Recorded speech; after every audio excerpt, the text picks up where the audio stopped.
Nous disons dans notre tradition bantou, quand tu ne connais pas faire le piquet, tu regardes les oreilles du chien. Gawaji son runton, talalombu, balaybe pompare, bengama ou mango.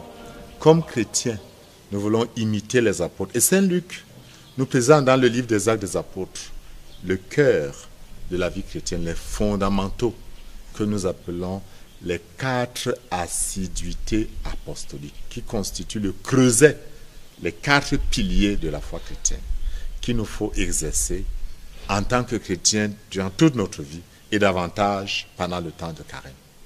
Il s'agit d'être assidu à la prière, d'être assidu au sacrement, d'être assidu à la connaissance de Dieu et en fin de compte d'être assidu à la communion fraternelle.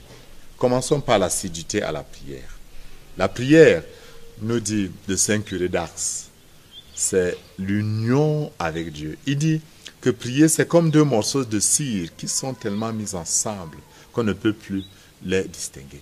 Notre prière ne doit pas être une simple récitation, mais un mont Tabor où nous nous élevons, où nous sommes intimement unis à Dieu.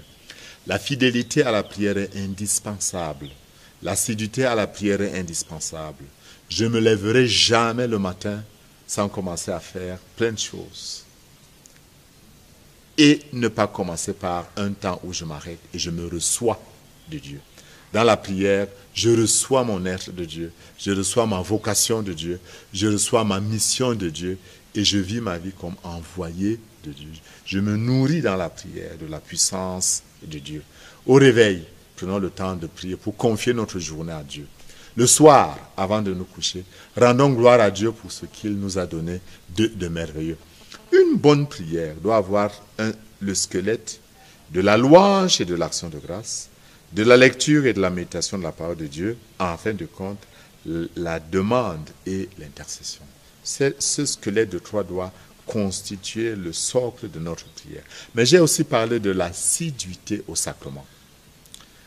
Le sacrement, c'est l'œuvre de Dieu lui-même, l'œuvre de Jésus lui-même pour nous donner de grandir comme être vivant. Du baptême jusqu'au mariage, tous les sacrements sont importants.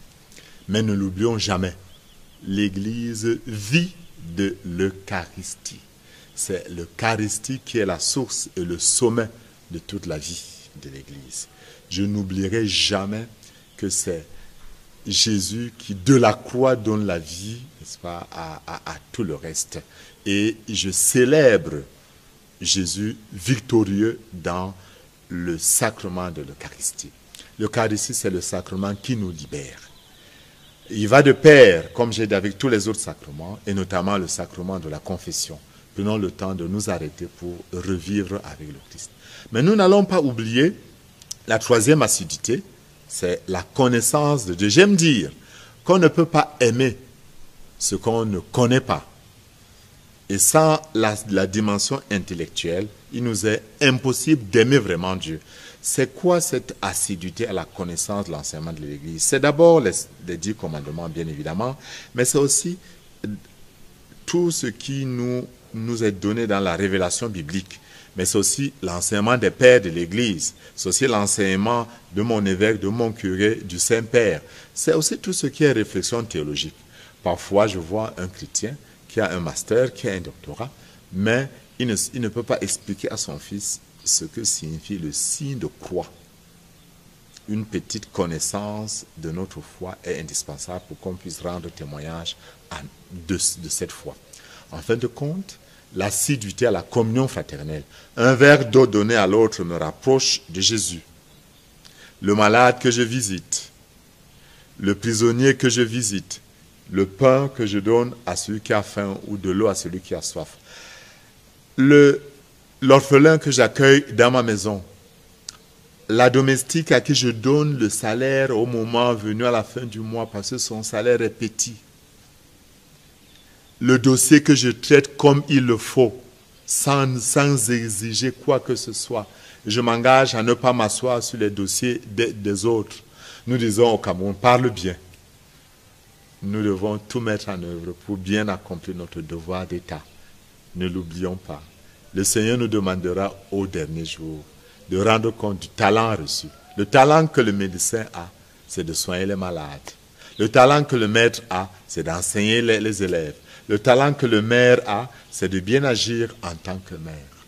Nous devons nous engager quand nous avons la plus petite responsabilité de l'accomplir comme un talent. Et le Seigneur nous comblera. Alors allons-y. Les 4 assiduités apostoliques constituent le socle de notre foi. Ne les oublions pas. Ils sont de tout mettre en œuvre pour imiter les apôtres, qui étaient assidus à la prière, assidus au sacrement, à la fraction du pain notamment, assidus à l'enseignement de l'Église, assidus à la communion fraternelle. Et que Dieu vous bénisse, chers frères et sœurs en Jésus. Amen.